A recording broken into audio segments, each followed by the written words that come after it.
President Tinubu moves to reduce cost of governors, slashes travel entourage of key officials. Naira crosses 1,000 to $1 mark again on official market. Nigeria's economy to grow at 3.3% in 2024, World Bank projects. Plus, oil prices extend gains after U.S. crude stocks draw. The program is Business Express, reaching you from Abuja, Nigeria's capital. I am Musa Bakar, your guide.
Let's bring you up to speed with business development. President Bola Tinubu has directed an immediate cost-cutting measures on local and international travels of federal government officials. The directive covers his office, that of the First Lady, the Vice President and his wife. The Presidential Advisor on Media and Publicity, Ajuri Ngilale, at a briefing at the State House, reveals that the new directive, which is to effectively cut recurring expenditure and financial wastage by drastically reducing the number of officials on such travels, will also affect offices of ministers and agencies under them.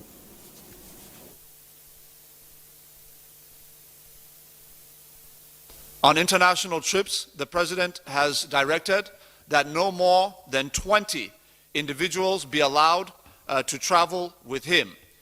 That number will be cut down to 5 in the case of the First Lady.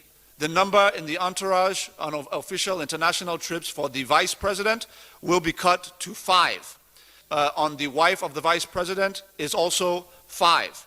In terms of local trips, the President has approved a new limit of 25 members of staff to accompany him on domestic trips within the country. The office of the First Lady is now limited to 10 staff members.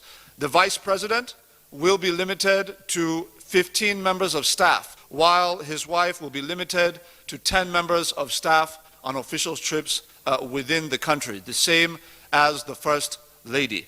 The President is insistent that the prudence of government officials must reflect the prudence and efficiency of the Nigerian citizens. Meanwhile, the federal government has approved the establishment of a world-class special textile industry in Benue State within 3 months to boost tailoring services and other related activities. Vice President Kashim Shettima disclosed this at the first expanded National Micro, Small and Medium Enterprises Clinic in Makurdi, the Benue State capital. The Vice President also visited the IDP camp in Makurdi, where he donated food items and cash to reduce the suffering of the displaced persons. Micro, small and medium enterprises are said to be the backbone of any healthy economy, as they stimulate economic growth, provide employment opportunities and open new market platforms. The inaugural expanded National Micro, Small and Medium Enterprises Clinic provides a platform for entrepreneurs to exhibit their products, services and technologies. You see that there's a lot of advantage. There's a lot of things to gain in this program. So it's been a very wonderful opportunity for me to network and meet new people. Various speakers in their remarks, including the Benue State Governor Hyacinth Alia, recognized the importance of MSMEs in supporting local creativity and innovative technologies.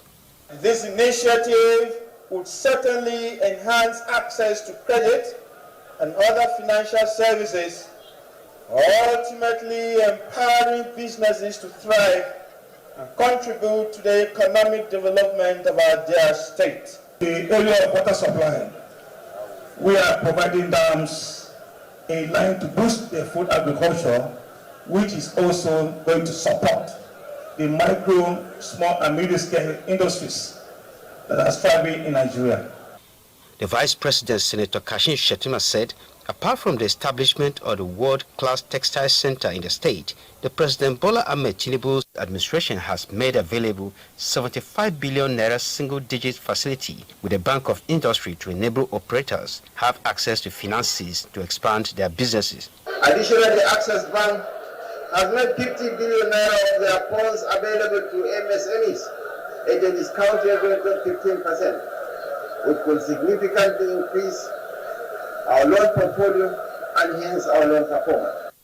Vice President Shettima also visited the internally displaced persons camp, Ichua, along Joseph Sawan Taka University Road, where he announced a donation of 1,000 bags of assorted grains, building materials, and 10 million naira for the IDP's immediate needs.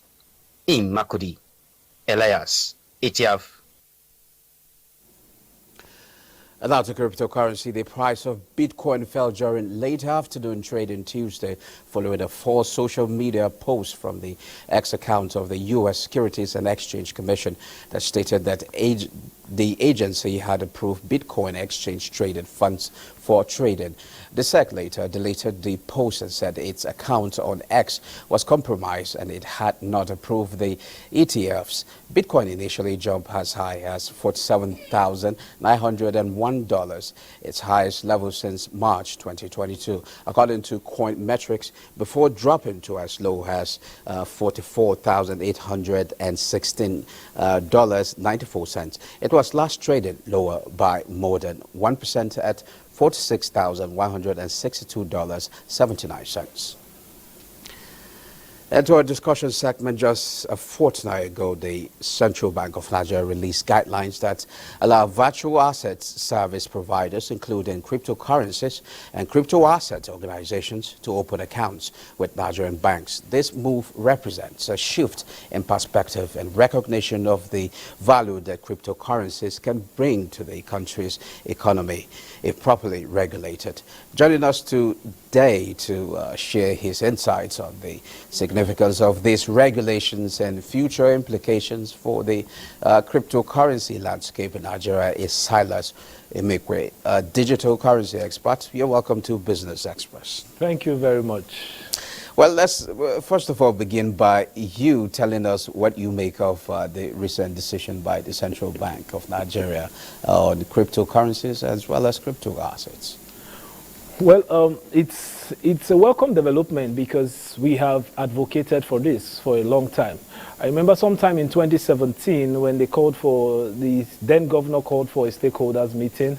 I was fortunately present, and one of the things I talked about there, because I happened to have spoken there, was the fact that cryptocurrency can better be managed as a store of value than as a medium of exchange.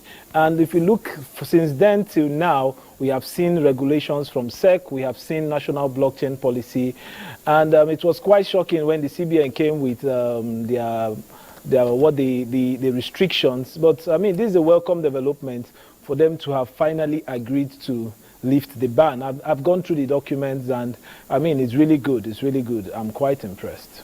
So what does this mean for investors in the cryptocurrency space?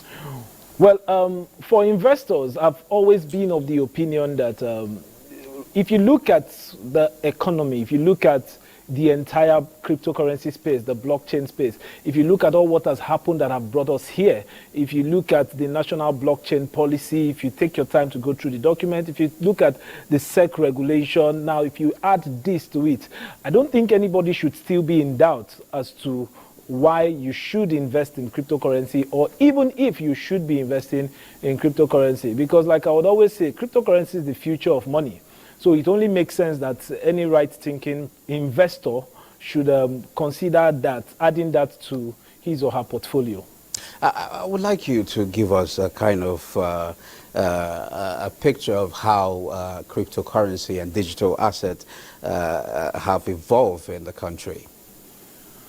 Well, it's been a long road. It's been a long road. I mean, I started trading cryptocurrency when cryptocurrency was Bitcoin was about $600, and I've seen a couple of market cycles. We saw it get to $19,000, fell back to $3,500. We saw it get to $68,000, fell back to $15,000. And one of the things is that, like every financial market, the cryptocurrency market works in what is called a market cycle. And this market cycle, once you understand it, it puts you at an edge, to be able to make informed decisions. So a lot of people don't know that when you start hearing cryptocurrency, when you start looking at X accounts and you're seeing a lot of, this coin has done 200,000%, 100,000%, and the rest of them. That's when the big boys are cashing out. When the people are getting invested and getting on board is when nobody is talking about it. So there's so much potential in the crypto space, but the mistake a lot of people make is they just jump in. You just see a coin, maybe you just go online and you see an ad and you're just, I can turn my 1 million to 200 million. I mean, a couple of days, someone met me and said he has 200,000, I want to turn to 200 million. And I'm like, bro, that's not how it works, yeah? But, I mean, that's the kind of mindset a lot of people come in with. But the truth of the matter is that there's so much money that can be made with cryptocurrency. And the beauty of it, or one of the reasons why I think this is because cryptocurrency is not just limited by any country. It's a global asset. But you've not told us that there's also so much money that can be lost through cryptocurrency. That's exactly one of the reasons. The issue of volatility. Yeah. And what does regulation now means for the crypto space? Because the emphasis initially, the central bank doesn't want to be involved in this because of the volatility and the absence of regulation. Now, with regulation, what does it mean? Well, you see, in every financial market, forex market, stocks market, money is made in the volatility. Right? Money is made in, if there is no volatility, if price does not fluctuate, nobody makes money. If I buy a particular asset now and in the next 10 years it doesn't increase in price, nobody makes money from it. So but regulators protect investors. Yes, that is exactly one of the reasons. Cryptocurrency.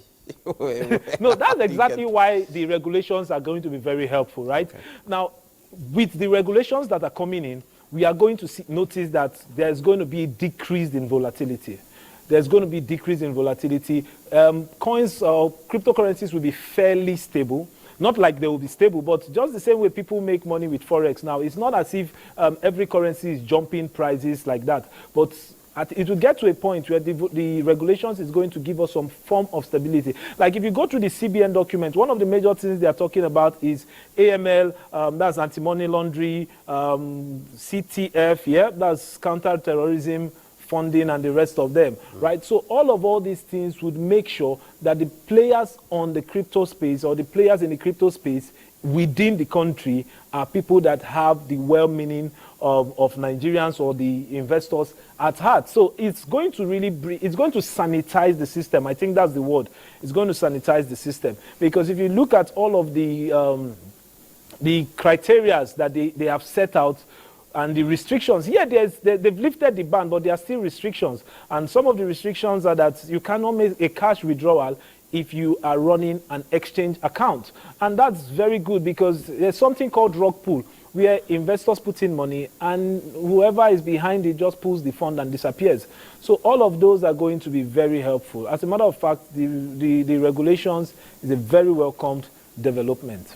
Okay, what are the opportunities for individuals and businesses to really take advantage of the crypto assets and the space by itself? Yeah, well, the opportunities in the digital space, digital asset space, it's massive. It's really massive because we are talking of both from artists, music, content creators. They could make money, they could profit from it using NFTs, right? We are also talking about currency traders, people that could also make money, trading the market. We are also looking at it as a way of hedging your funds, because with the rate of inflation we have now, almost all over the country or all over the world, right?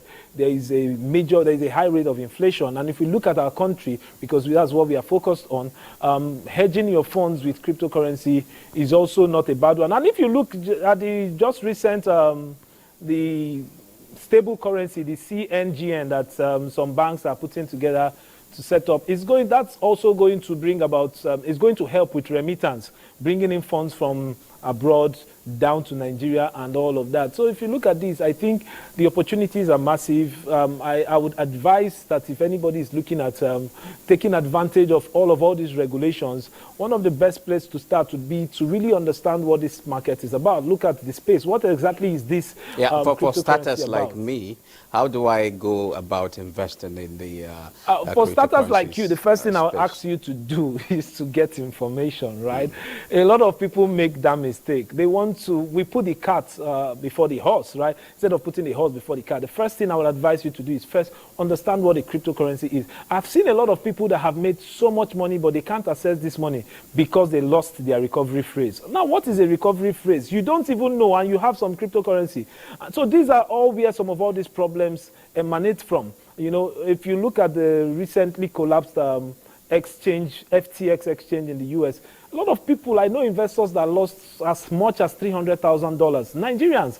Now, these people will lose money, and the reason is because those kind of money, that amount of money should not be stored on a centralized exchange, but on a digital wallet. But you really don't know about it, so you just want to make profit. You want to use 100,000 naira and make 100 million naira without knowing any of the underlying information. So what I would always advise anybody that is new to this space is, first of all, go for knowledge. Then when you've gotten that, you can now diversify. Don't go all into any cryptocurrency project. Your father is not the developer. And even if your dad is the developer, anything could go wrong, right? So that's one of the things I would advise as a newbie like you. Go for knowledge. There's so many. Get a mentor also is very important, because a lot of people think YouTube videos and Instagram's account, Twitter accounts and Twitter posts are enough to equip you into this journey. No, there's not. They are not. They are not at all. Now, what role do you see cryptocurrencies play in Nigeria's financial ecosystem? Wow, that's a huge one. I see cryptocurrency playing a major role, especially for the youths. One of the things we need to understand is that there's been a rise of internet fraud. Yahoo, like you know, it's been so bad that people have left Yahoo and they have gone to Yahoo Plus, right? But all of this energy can be channeled into cryptocurrency. And what will this do? Now, this will provide alternate sources of income, because if you look at the present economy, one source of income cannot sustain anybody in this country. One source of income. So it will provide an alternate source of income. One, it will also provide an opportunity to earn foreign currencies, that is earning dollars, right? And if you have that, I think it would go a long way in reducing the poverty gap. It will go a long way in ensuring that the youths are employed. It's going to provide a lot of things. And we are not even talking about when we talk of development, when you are building on the blockchain, because the cryptocurrency itself, using Bitcoin as a case study, came up with the blockchain technology. And we have seen so many uses of the blockchain technology. We've seen smart contracts. We have seen a lot of things. I think it was last year or 2 years ago, a Serving Corps member just took a picture of an old man playing a drum, and he sold that picture as an NFT for up to $5,000. Okay. And he sold it, yeah. It's like we will still talk about NFT, but before I let you go, yeah. What key considerations should policy makers take in regulating the cryptocurrency space going forward? All right, going forward, some of the considerations that should be looked at should be, one, making the environment less hostile for Nigerian developers. We have a lot of Nigerians that are doing amazing feats. I know a lot of them. I have a blockchain project that is ongoing, and I have a couple of friends that are doing amazing things, but they've made, if you look at some of the policies, like I was looking at the SEC document, there's a particular registration that you need, I think, 500 million naira. Now, how is the average young man trying to find his feet going to afford that? So that is simply trying to push out the young guys out of it, and that is welcoming foreign investors, which is not bad per se. But I mean, we want to use this to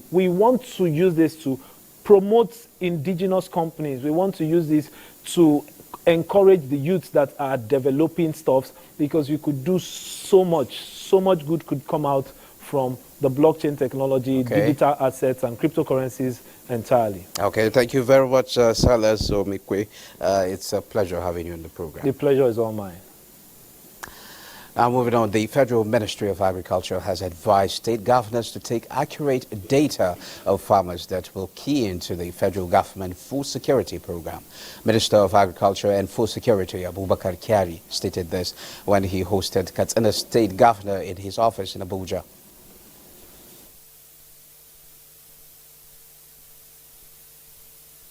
First things first, we have to collaborate with the states, the local governments, to come up with a genuine and verifiable farmer list. This is very important because we have to know who the real farmers are, and by so doing, we have to collaborate with the local authorities and the state government. With collaboration from the ministry, I think we can go a long way in helping to achieve the president's dream of having a secured country in terms of food. And right now, with what we have started with this dry season farming, I think it can only get better. And after energy, oil prices inch higher on Wednesday, extending the previous day's rally after industry data showed the U.S. crude stockpiles fell more than expected last week, though a bigger than anticipated build in products inventories capped gains. Brent crude futures rose 29 cents to $77.88 a barrel, while U.S. West Texas Intermediate crude futures climbed 29 cents to $72.53 a barrel. The benchmarks gained about 2% on Tuesday amid the Middle East crisis and a Libyan supply outage. Let's now see prices of other commodities on the global market.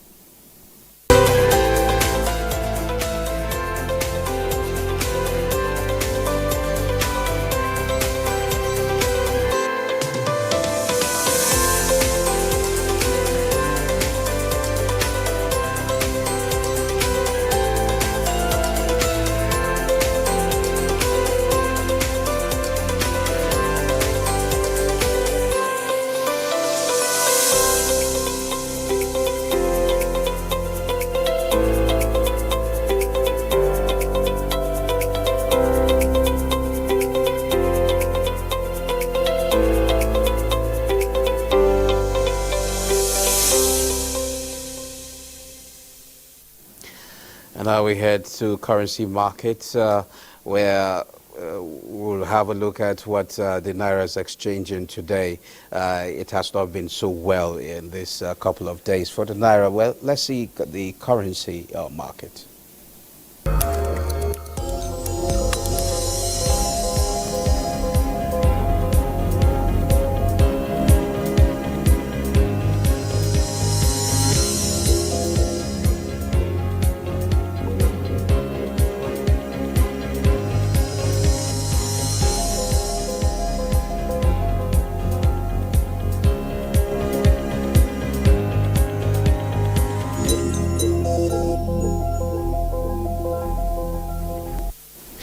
Well, that's it. That's Business Express. Let's do this again on Thursday in the morning by 9:30 a.m. Thanks for watching.